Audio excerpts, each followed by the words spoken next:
area of the country, as you know, when someone we know gets sick or has passed, that's the way we do it. Have you noticed it? If we hear the word passed, we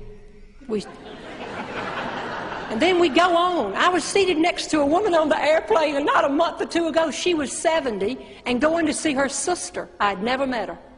And I said to her, "How many siblings do you have?" She said, "I have 2 sisters, and then we had a third one. She passed in 1941. And both of us went, "Oh, I'm so sorry." You know what I think it is? I think it's just a little show of respect, just to stop for a minute and do like this and do this. Well, in our area of the country, when somebody gets sick that we know or has passed, we take over food. Have you noticed it? We take over food. You can buy that food. You can go to the deli and the grocery store, get something great, hire somebody to bake it, but put it down in the big list of important things for life. You get a lot more credit if you make it yourself. You can put it on your grandmother's platter, but the women in the kitchen will say, "I know where she got that chicken." I'm telling you, it works out that way. And I make only one thing, and that is small little 7-Up pound cakes.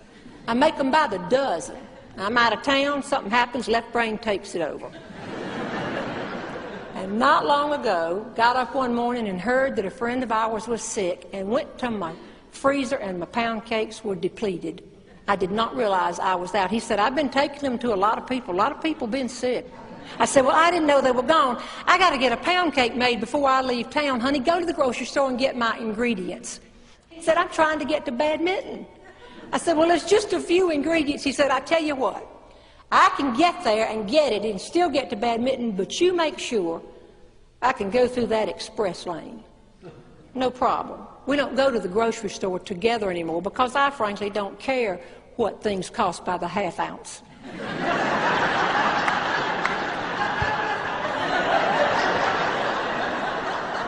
So I made up the list and he left. Well, y'all, I waited. He didn't come back. I thought, he's gone on to badminton. And I thought, now where could he be? I was getting ready to call the grocery store and I heard the car pull in. He came huffing up the steps, had 2 sacks and more sacks hanging on his arms. He just glared at me, started putting stuff down, and said, "I'll get some more out of the car."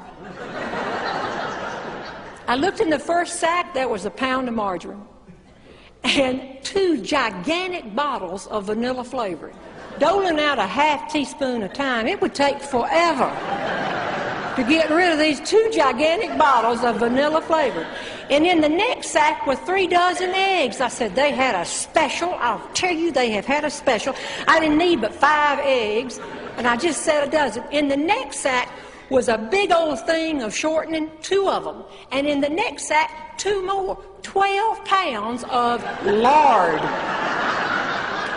We could fry fish for everybody in here. But in that 4th sack, I found my list.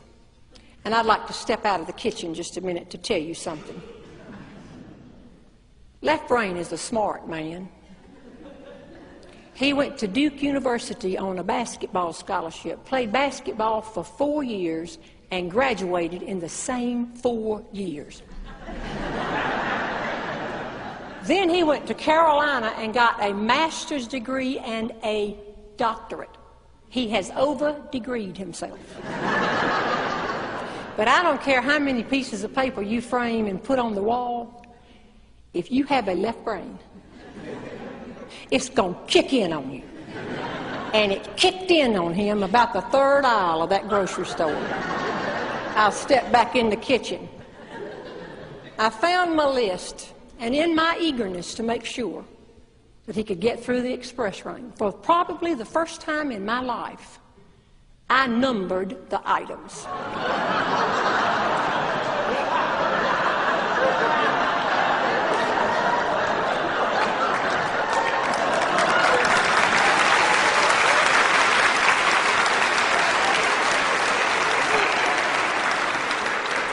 Number 1, a pound of butter, no problem. Number 2, large bottle of vanilla flavoring. I had 2 of them. Number 3, a dozen eggs. This man has a doctorate degree.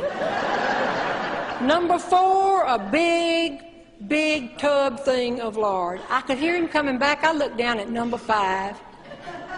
Said a 5-pound bag of sugar. I knew he was coming in with 25 pounds of sugar. And number 6 was a 5-pound bag of all-purpose flour, 30 pounds of flour. Now, I believe in accepting things you can't change, but I also believe in hounding things sometimes, and then sometime I let it ride.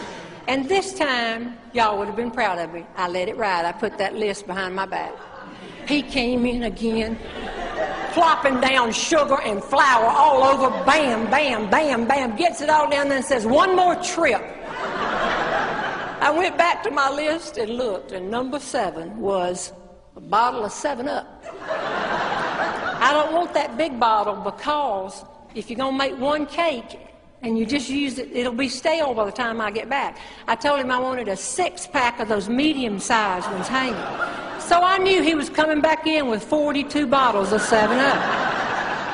And in a minute, there he was. I had just cleared a space for him right here. Back it up. Put them all down and turned around to me before he left and said, well, obviously, they wouldn't let me through the express lane. But you know what? He got all the way out in the hall and came back and he said, for the record, I figured out what I had done. But by then she was ringing up the 7-Up.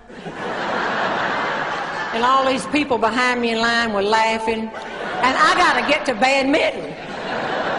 Don't tell anybody. I said, I won't. 3 days later, I went to the grocery store, and a woman that was checking me out says, I think I checked out your husband a few days ago. I said, I'm sure you could have. She said, that was an interesting order. I said, let me explain to you. And she was from this area too, and this proves it, because I said, anytime a friend of ours gets sick or has passed, and both of us went, said, I make pound cakes and we take it over. This woman said to me, is there an epidemic?